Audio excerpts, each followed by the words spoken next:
Cette semaine, on se fait une focaccia.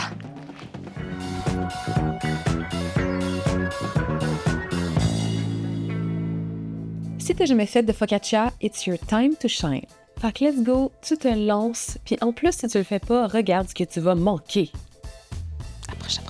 Là, la focaccia qu'on va se faire aujourd'hui, elle va tellement être bonne que tu vas devenir accro. Fait que je t'avertis, attention, sois conscient de ce que tu vas faire, dans quoi tu t'embarques. Nécrotte, je vais te guider dans la lumière de la focaccia. Ok, fait que tu vas commencer par mélanger ta levure, ton sel puis ta farine. Ensuite, tu vas ajouter tes 2 tasses d'eau tiède auxquelles tu dissous ton miel. Puis tu mélanges tout ça jusqu'à temps que ça te donne une belle pâte collante. Puis assure-toi que tous les petits bouts de farine sec sont bien absorbés dans la pâte. Quand tu as fini de mélanger ta pâte, on va la laisser reposer à température pièce pendant 30 minutes. Puis là, c'est bien important, ok? Si tu veux pas qu'elle sèche, faut que tu mettes une pellicule plastique ou un couvercle. Parce que si la pâte devient sèche, tu vas être triste, je vais être triste, la focaccia va être triste, il y aura personne de gagnant. Puis c'est pas ça qu'on veut. Fait que tu la mets dans un coin, tu l'oublies pendant 30 minutes, touche-y plus, regarde-la pas, puis on va poursuivre avec le reste. De retour après 30 minutes. Donc, la pâte est censée avoir gonflé un petit peu. Puis là, pour donner un peu de tonus à notre pâte, on va l'étirer et la plier sur elle-même. Donc, tu prends un petit bol d'eau, tu te mouilles les doigts et vas-y, tu t'attelles à la tâche. Fais comme je fais. Tu fais ça à peu près une dizaine de fois, puis tu vas vraiment sentir la texture de la pâte changer sous tes doigts. Puis à la fin, tu devrais être capable de pouvoir tenir ta pâte dans tes mains, comme ça. Ensuite, tu vas recouvrir le dessus de ta pâte avec de l'huile d'olive. Là, j'ai pas vraiment de mesure à te donner. Vas-y à l'œil. C'est juste qu'on veut la protéger pour la prochaine étape qui l'attend.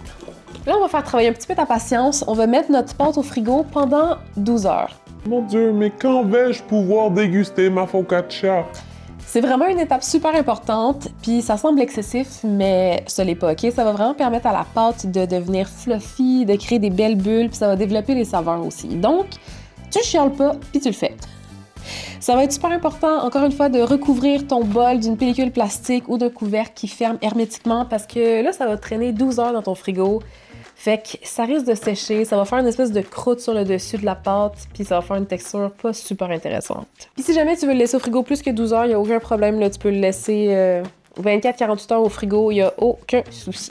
Là, qu'est-ce qui est le fun, c'est que j'en ai déjà préparé une, fait que je vais déjà pouvoir te montrer de quoi ça a l'air après 12 heures, puis moi, ça va me faire 2 focaccia. Donc après 12 heures, ça ressemble à ça. Fait que si tes levures ont bien travaillé, ta pâte va être gonflée, puis il va y avoir des belles bulles d'air dedans.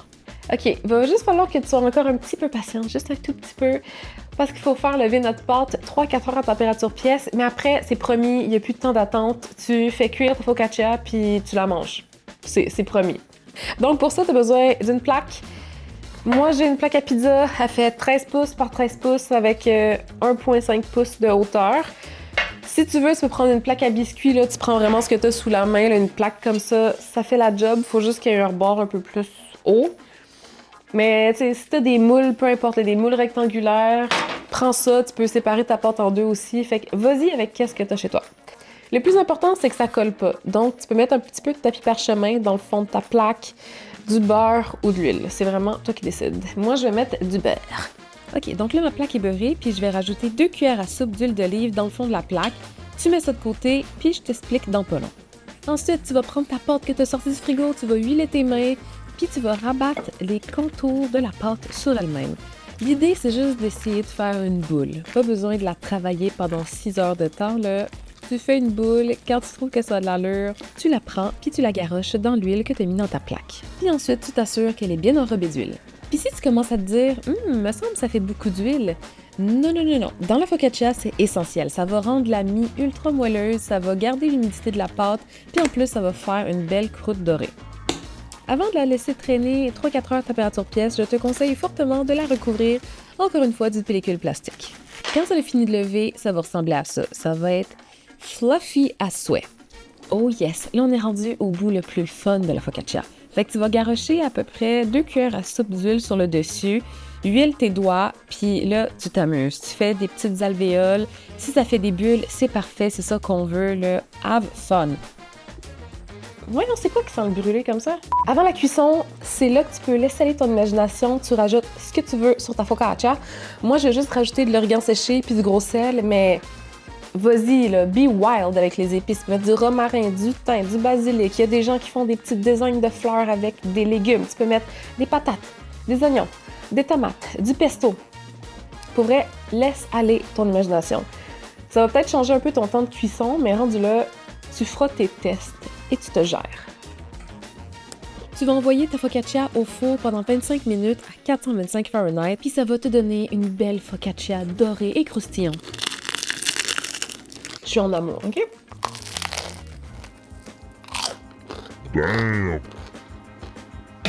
Là, on va se faire un sandwich parce que ça me tente. On pourrait la manger comme ça, nature, là, la focaccia, parce que, obviously, it's delicious. Mais écoute, on va prendre le temps de se faire un vrai repas, puis tu seras pas déçu. Commence par prendre des bulbes d'ail, tu leur coupes le top, tu garoches de l'huile puis du sel là-dessus, t'envoies ça dans le four 45 minutes à 375 Fahrenheit, ça va te donner un ail absolument fondant. On poursuit notre expérience gustative avec des belles petites poitrines de poulet. Je t'ai mis le mélange d'épices que j'ai utilisé dans la description. Là, tu vas te couper un morceau de focaccia aussi gros qu'il te fait plaisir. Sur une des deux moitiés, tu vas étendre du pesto. Sur l'autre moitié, tu vas étendre l'ail rôti que tu t'es fait cuire tantôt. On peut évidemment pas se passer de fromage, donc moi j'y suis allée avec de la mozzarella, puis j'ai fait griller directement mon fromage dans mon sandwich. Ensuite, tu vas ajouter du prosciutto, des tomates séchées, puis évidemment, oublie pas ton poulet. Puis écoute, t'es déjà rendu à le déguster, tu vas pouvoir rendre tous tes amis et ta famille jaloux de ce magnifique sandwich. Là, j'ai oublié, mais tu peux mettre de la roquette dedans, mais là, je suis déjà investie dans mon projet, fait que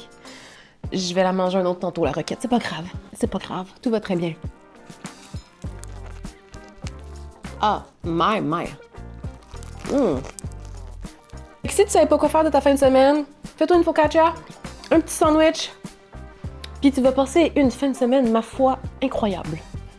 Fait que, on se retrouve la semaine prochaine pour quelque chose d'encore plus délicieux. Ciao! Ça aurait été le bout de la merde, hein? Help me! Je faisais du théâtre quand j'étais petite, j'aurais pu devenir une actrice. Ça va être une expérience transcendante. Un problème délicieux. Jiggle wiggle, jiggle wiggle, jiggle wiggle.